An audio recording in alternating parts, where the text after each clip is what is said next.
shirkii lagu taageeraya arrimaha dhalinyarada Soomaaliya ee lagu maalgelinaya ayaa waxa lagu soo gabagabeeyay magaalada Istanbul ee wadanka Turkiga iyadoo ay ka qayb galeen madaxweynaha Soomaaliya Xasan Sheekh Maxamuud ra'iisul wasaaraha Soomaaliya Umar Cabdirashiid Cali Sharmaarke wasiirka dhalinyarada isboortiga iyo waliba xubno matalayay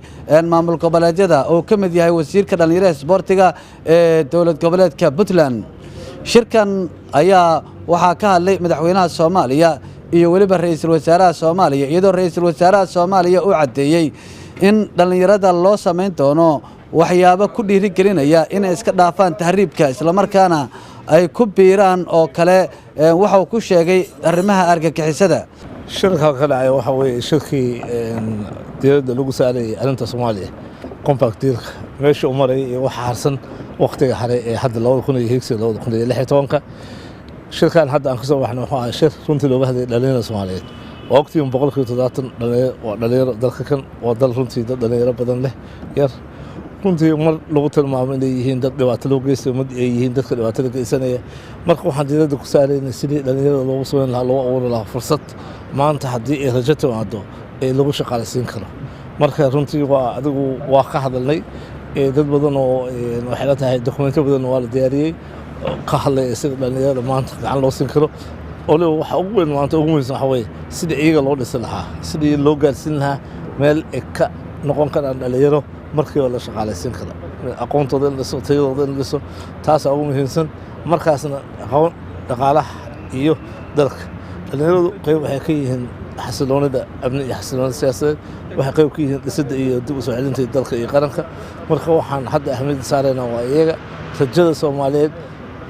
ahmiyad ka muhiimsan oo jirto maanta aanan ahayn dhalinyarada Soomaaliyeed in gacan la siiyo waxaa sidoo kale isaguna ka hadlay wasiirka dhalinyarada isboortiga ee dowladda Soomaaliya oo isagu sheegay in wasaaraddiisu ay soo qaban qaabisay isla markaana dhaqaale badan ay beesha caalamka ugu ballan qaadeen dhalinyarada Soomaaliyeed hase ahaatee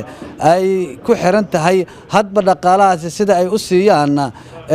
wadamada deeq bixiyaasha ahi waxa uu shaki ka muujiyay habka dhaqaalahaasi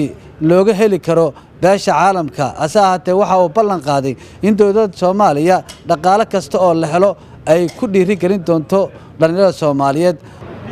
طبعا sidaad ogtahayba beesha caalamku mar walba Soomaaliya wax ugu yaboohan waxaan ognahay marar badan xilliga ku meel gaarkii haddaba sanad walba in shir la qabto shirarka waxa ugu badan waa magacyadooda isbedelay inta ugu badan mar la yiraahdo contact forum iyo mar la yiraahdo high level partner magacyada ba isbedela go'aanka waxa la ballan qaaday dhiibidiisa iyo meelmarintiisa Soomaalidu iskama leh Soomaalidu waxay iska leedahay dadaal inay la yimaadaan inay muujiyaan hal abuur dunida ku taageeri karto laakiin waxa la ballan qaaday Soomaalidu mas'uul kama aha in ay ka keenaan waayo sanduuq baa loo sameeyay waxa loo sameeyay muxuu ahaa saad maqashayba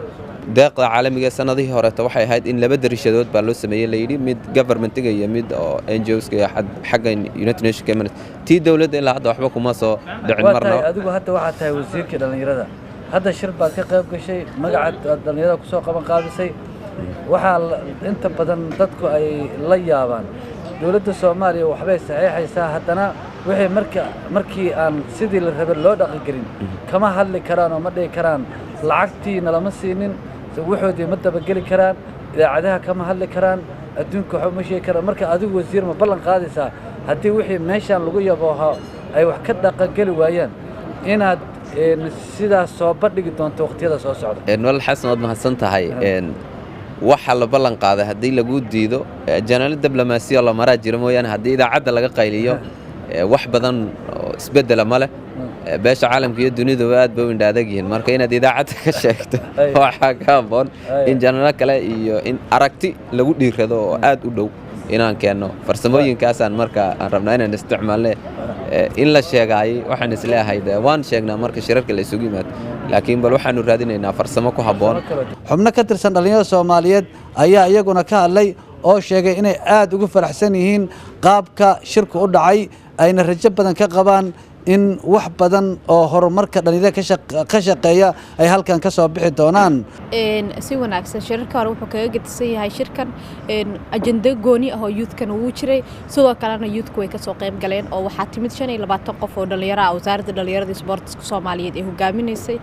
fursad kuwii hore ka duwan u muuqata dhalinyarada Soomaaliyeed inta badan shirarka waa la yimaadaa laakiin markii shirku uu dhamaado dib looma raaco kan ma u malaynaysaa in dib loo raaci doono ajendayaasha halkan ka soo baxay waxaan dabaan qaadi karnaa midka dhalinyarada quseeya maadaama aan nahay dadka u ololeeya dhalinyarada sidoo kale wasaaradda dhalinyarada isboortiska ay nala socoto wafdiga hogaaminayso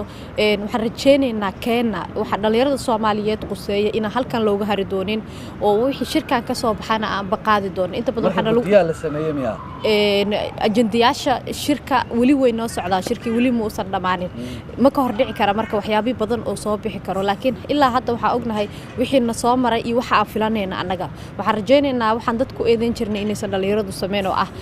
inta badan shirarka Soomaalidu ma raacaan oo dabagalkooda yar waxaan rajayn doonaa insha Allah ka dhalinyaro ahaan waaqiciga dalka Soomaaliya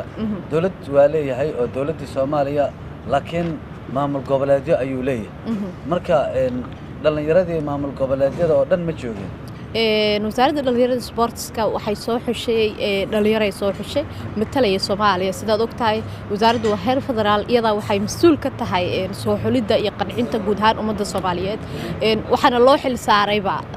guud ahaan dadkaas oo dhan ay wakiil ka tahay maamuladu oo dhamay waa dhalinyaradu mise qaar baa maqlan waxa laga yaabaa dad cabta inay jiraan mararka qaar marka dad caban lahaa ma rabo inaan ka hor dhaco laakiin wasaaraddu waxay soo xushay dad Soomaaliyeed oo guud ahaan matalaya Soomaaliya sida aniga